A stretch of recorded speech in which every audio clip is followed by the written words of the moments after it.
Buon pomeriggio, benvenuti a questa edizione straordinaria del TG Sicilia. Ci sono novità importanti, aggiornamenti per quanto riguarda il naufragio della nave Bayesian, perché nel pomeriggio, nelle ultime ore, anzi possiamo dire anche negli ultimi minuti, sono stati recuperati i corpi di altri dispersi. Sarebbero 4 quelli recuperati questo pomeriggio. Tra questi ancora non è stato fatto il nome di nessuno di loro, ma ci potrebbe essere anche il corpo del magnate Mike Lynch. Ma per tutti gli aggiornamenti noi ci colleghiamo con Porticello, dove c'è per noi la nostra inviata Adelaide Barbagallo. Sì, sono esattamente 4 i corpi fin qui recuperati, 2 intorno alle 16 sono già stati portati sul molo e gli altri 2 proprio pochi minuti fa. Per queste 4 persone disperse, una certamente è una donna. Non sappiamo ovviamente di chi si tratta. La prima ispezione cadaverica è avvenuta proprio qui sul molo da parte del medico legale. Le salme sono state portate all'interno della tensostruttura della protezione civile e poi portate via con un'autoambulanza.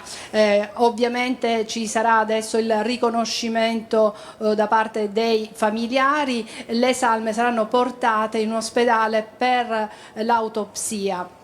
Le indagini intanto proseguono ad indagare la Procura di Termini Imerese che non rilascia al momento interviste, ha annunciato una conferenza stampa ma non sarà certamente in serata. A questo punto possiamo ben immaginare che altri 2 corpi saranno portati da qui a breve sul molo, quindi saranno 6 i dispersi, tutti e 6 dispersi individuati e recuperati.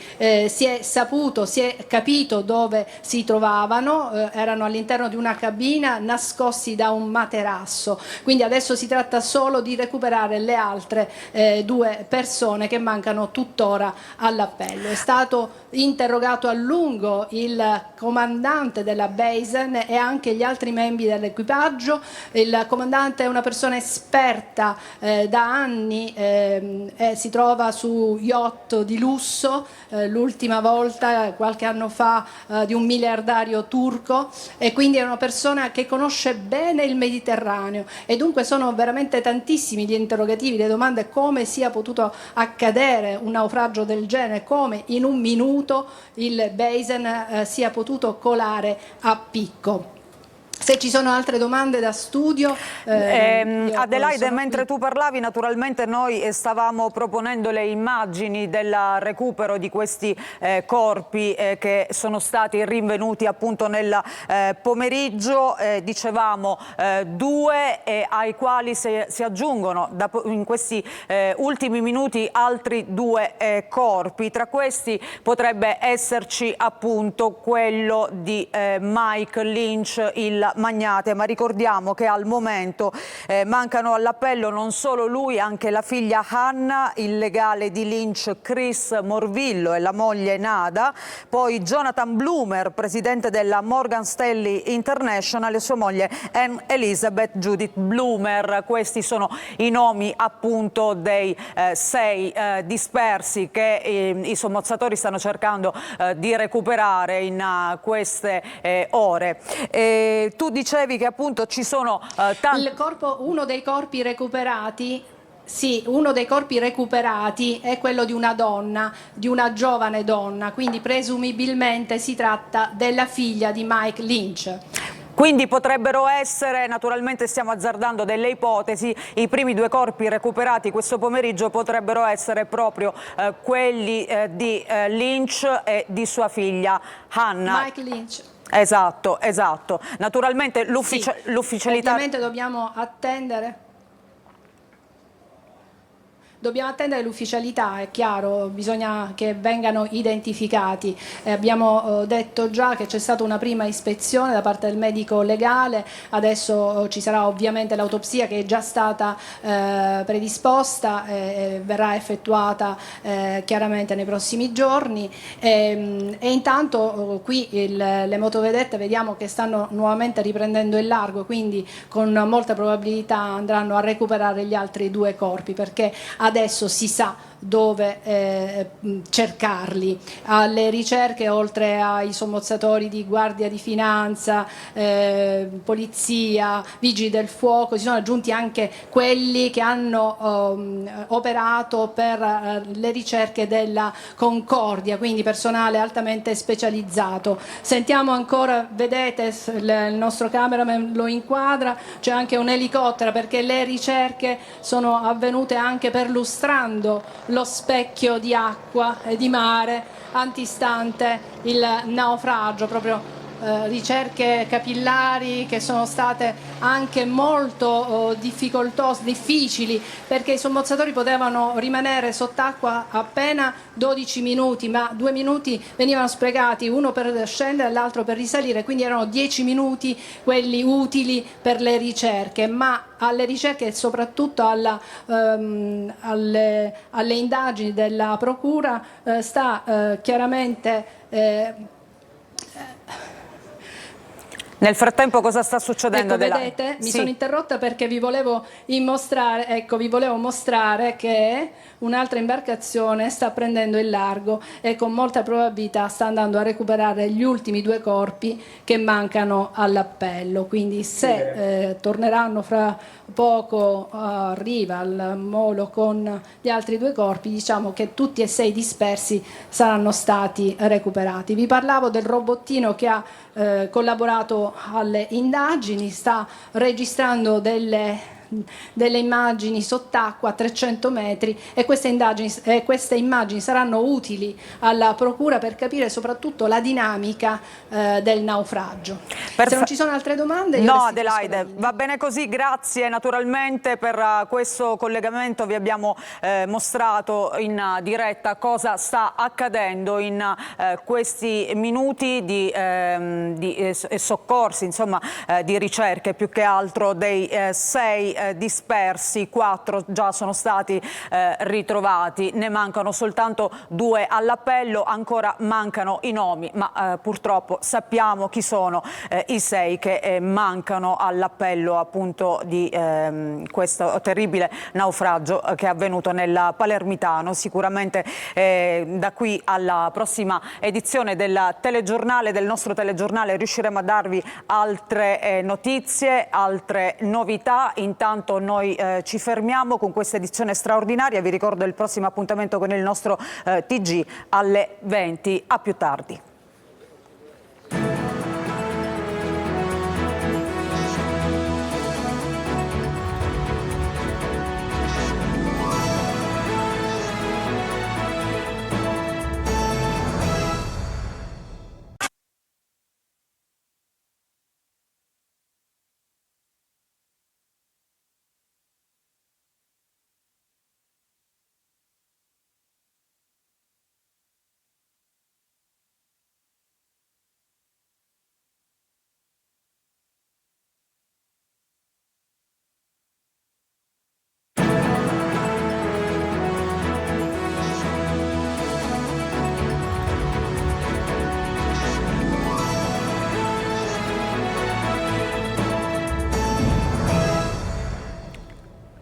Buonasera, benvenuti al TG Sicilia. Vediamo i titoli di questa edizione.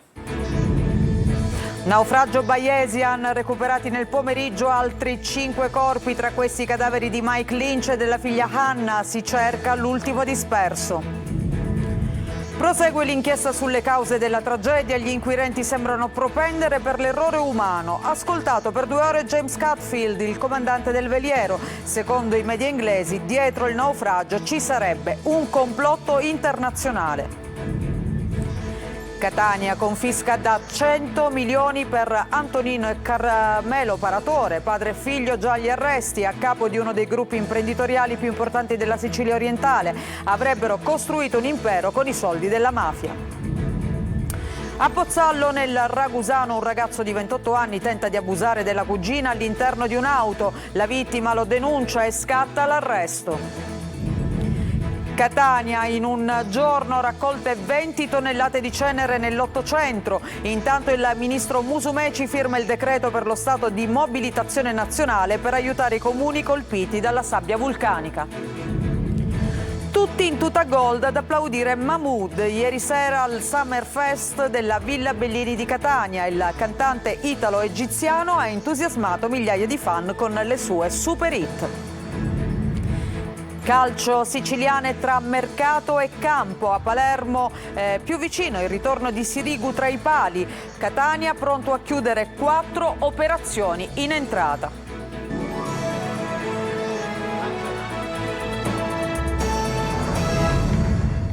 Bentornati, buonasera. E allora parliamo del naufragio della Bayesian. A fianco delle ricerche e del recupero delle vittime continua sotto traccia e senza clamori l'inchiesta sulle cause di una tragedia che appare difficile da comprendere, che ha portato addirittura i media inglesi a ipotizzare dei complotti internazionali, ma gli inquirenti però italiani sembrano propendere per l'errore umano. Manlio Viola.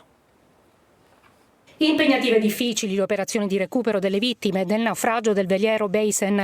A 60 ore dal naufragio, recuperati 4 corpi e individuato un quinto dei 6 dispersi, tutti trovati dai sub dei vigili del fuoco dopo ore di ricerca all'interno del relitto a una profondità di 56 metri. I 4 corpi si trovavano nelle cabine dietro mobili e materassi all'interno dell'imbarcazione. Le salme sono state trasportate dalla Guardia Costiera sul molo di Porticciolo, dove è iniziato il triste momento della identificazione per i superstiti. La vittima ormai accertata è il magnate inglese proprietario del veliero Mark Lynch e della figlia Anna. Identificato anche il presidente della Morgan Stanley Jonathan Bloomer e dell'avvocato Chris Morvillo, in barca ospite di Lynch.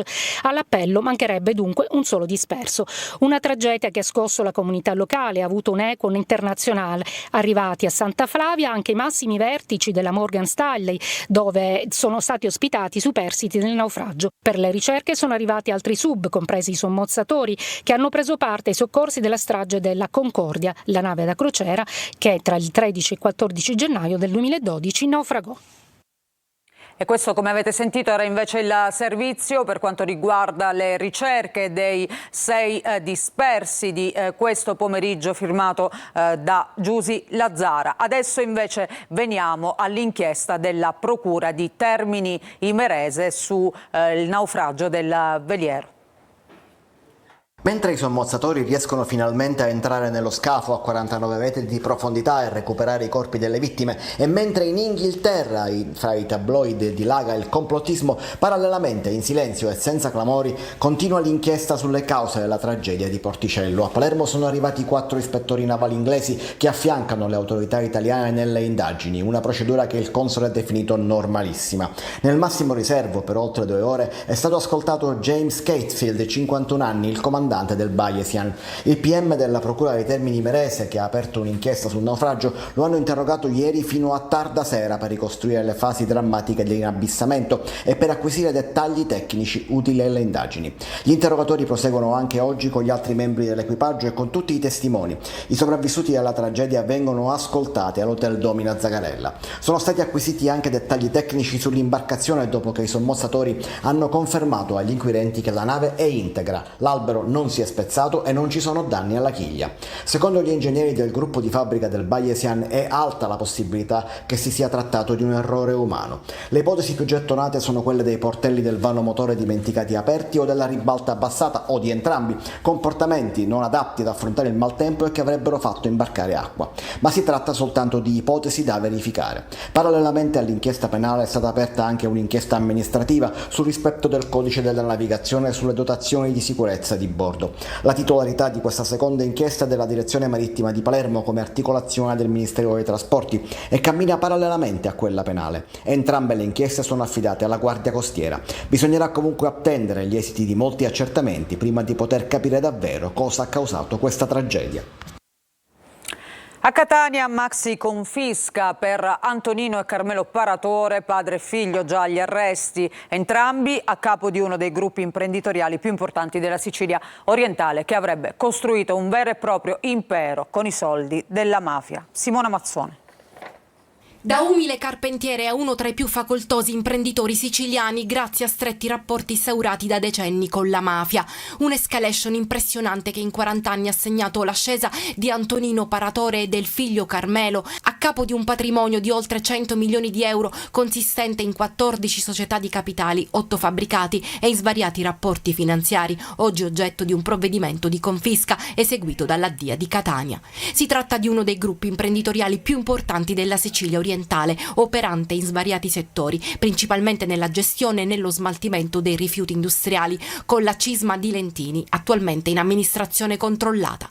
Negli anni Paratore, grazie ai rapporti con il boss ergastolano Maurizio Zuccaro, detenuto a Milano, storico esponente del clan Santa Paola Ercolano, sono riusciti a creare una vera e propria galassia di imprese, con società attive nei servizi di pulizia degli ospedali, nel settore immobiliare e nella gestione dello stabilimento balneare Le Piramidi, sul litorale catanese.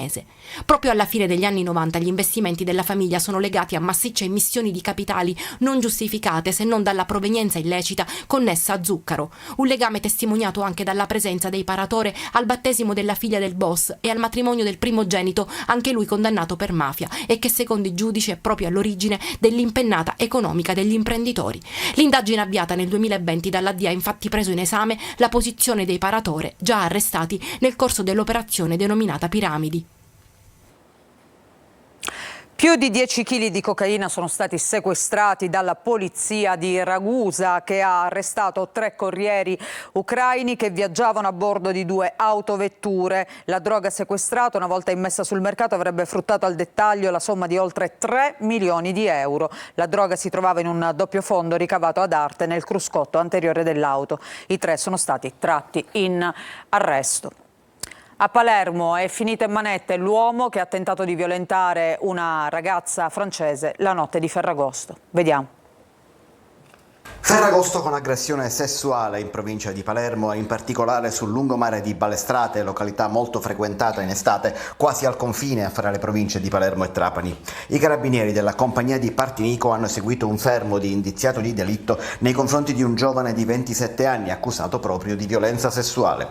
Lo scorso 15 agosto sul lungomare di Balestrate la vittima, una ragazza di 19 anni, sarebbe stata abusata dall'indagato suo conoscente con il quale insieme ad altri amici aveva deciso di trascorrere la serata di Ferragosto in spiaggia. Le indagini sono partite dal racconto della ragazza. Il giovane avrebbe abusato della 19enne dopo averla convinta ad allontanarsi dal gruppo e una volta soli, nonostante il rifiuto, l'avrebbe aggredita sessualmente. Proprio al rifiuto della ragazza le avrebbe procurato anche alcune lesioni. La ricostruzione della vittima coincide con le testimonianze raccolte dagli investigatori che hanno ascoltato tutti i presenti alle varie fasi della vicenda. Questo ha consentito ai carabinieri di identificare il 27enne e muovere le accuse di violenza. Sulla base delle prime indagini, il GIP di Palermo ha disposto la misura cautelare in carcere. Appare crescente il numero di denunce presentate dalle ragazze per episodi di questa natura. Un'altra vicenda risalente a sabato scorso ha portato ieri a un fermo a Gioiosa Marea, ma sono numerosi gli episodi in giro per la Sicilia. Un altro episodio di violenza nei confronti di una ragazza arriva da Pozzallo nel Ragusano, dove un 28enne cerca di abusare della cugina. Veronica Barbarino. Prima ha provato a caricare in macchina la cugina con la forza, poi le ha strappato i vestiti e ha tentato di violentarla. Un nuovo episodio di violenza nei confronti di una giovane donna a Pozzallo. La vittima si trovava nei pressi dell'area portuale quando il cugino 28enne l'ha aggredita per avere un rapporto sessuale con lei. Le urla e le richieste di aiuto della giovane hanno attirato l'attenzione di una coppia che in quel momento stava passando in auto e, vedendo la ragazza seminuda e in una situazione di pericolo, si è fermata ed è intervenuta. La vittima è stata accompagnata così presso i carabinieri della città marinara, dove ai militari ha raccontato quanto le era accaduto poco prima. Accompagnata in ospedale, è stata dimessa con una prognosi di 10 giorni per le ferite riportate nella colluttazione con l'uomo. I carabinieri hanno poi rintracciato e arrestato il 28enne, per cui sono stati disposti domiciliari. Cambiamo argomento, parliamo della cenere vulcanica, perché a Catania si cominciano a fare i primi bilanci. Sono 20 le tonnellate di cenere che sono state raccolte in un solo giorno nell'8 centro. Eva Spampinato. La task force cenere ha lavorato senza sosta, notte e giorno, per raccogliere la cenere vulcanica conferita dai catanesi nelle 3 isole ecologiche fisse e nelle 6 isole mobili sparse per la città. E questa mattina gli uomini della Gema, che stanno ripulendo Catania in sinergia con le ditte Ecocar e Supereco, hanno completato il giro del centro portando via decine di sacchetti da Viale Ionio a Corsa Italia. In un solo giorno e nel solo l'8 centro sono state raccolte già 20 tonnellate di cenere. La raccolta porta a porta verrà effettuata per le prossime 4 settimane e mercoledì sarà il prossimo giorno utile per conferire i sacchetti davanti le proprie abitazioni. I cittadini potranno depositarla martedì dalle 20:30 alle 22 insieme con la carta, ma in sacchetti separati e con la cenere in sacchi trasparenti, vietati quelli neri. In questo quadro diventano cruciali anche i punti di raccolta mobili e fissi. La Gema fa sapere che nei 4 punti mobili di raccolta cenere da loro gestiti la risposta è stata scarsa, con circa una decina di sacchi depositati per ogni punto. Sempre la Gema intanto ha intensificato l'attività di spazzamento sia manuale che meccanico, con un piano straordinario, turni extra e personale extra assunto appositamente per questa attività.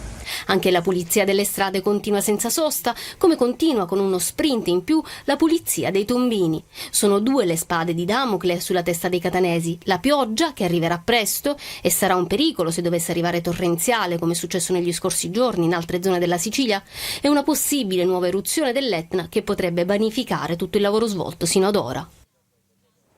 Intanto, a proposito della cenere vulcanica, il ministro per la protezione civile Nello Musumeci ha firmato il decreto per disporre lo stato di mobilitazione straordinaria del Servizio Nazionale di Protezione Civile a supporto della regione siciliana per la recente caduta della cenere vulcanica sui versanti dell'Etna. Veniamo così incontro, ha detto il ministro, alle esigenze dei comuni colpiti dall'evento parossistico, che potranno pertanto far fronte alle spese necessarie per rimuovere la cenere. Con apposite ordinanze del capo dipartimento nazionale Fabio Ciciliano si provvederà ad erogare alla regione le spese sostenute dai comuni per ristabilire le condizioni di normalità.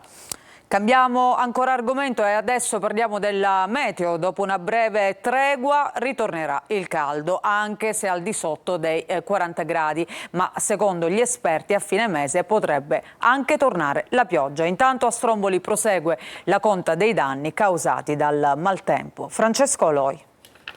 Alle Eolie e soprattutto a Stromboli si contano ancora i danni del maltempo, ma in Sicilia è tornato lui. Eccolo, il sole. Cielo limpido e colonnina di mercurio che sale. Torna l'alta pressione con un nuovo anticiclone che questa volta arriva dalle Azzorre. Torna il caldo. L'era mancato?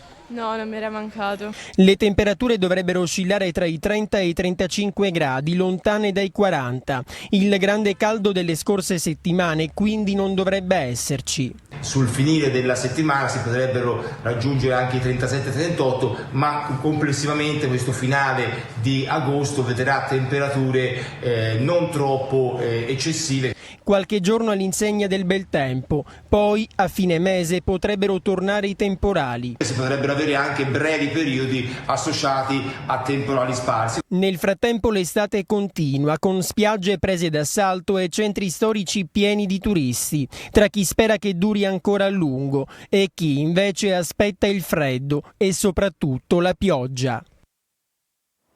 La tuta gold di Mahmood infiamma la Villa Bellini di Catania per il concerto del cantante italo-egiziano nell'ambito della rassegna Catania Summer Fest. Sentiamo. Tutti si aspettavano la tuta gold, ma Mahmood ha sorpreso il pubblico catanese con un look alla Robbie Williams primi 2000, una magliettina sottilissima, effetto corpo senza pelle.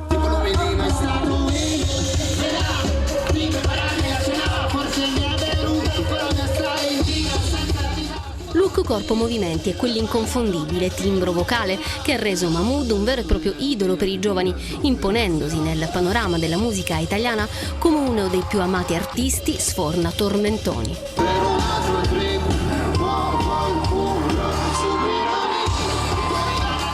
Il cantante italo-egiziano, in concerto alla Villa Bellini per la rassegna Catania Summer Fest, ha portato i suoi brani più celebri, dalla fortunata Tuta Gold dello scorso Sanremo a Soldi, Brividi. Per me sarà un volo diretto all'aldilà di me. Oltre 5.000 i fan che hanno riempito l'arena della Villa Bellini, una scenografia semplice ma d'effetto che ha esaltato la potenza vocale di Mahmood e la sua capacità di raccontare storie attraverso la musica, suscitando ascolti attenti e carichi di emozioni, mescolati con applausi scroscianti. Se il mondo ci vorrà distrutto, lotteremo storie contro tutti. Forse non è naturale che mi chiedi come sto, ti dico male. Ci fermiamo per una pausa, ritorniamo tra poco con il calcio, le ultime del calciomercato e poi gli impegni in campo delle squadre siciliane. A tra poco.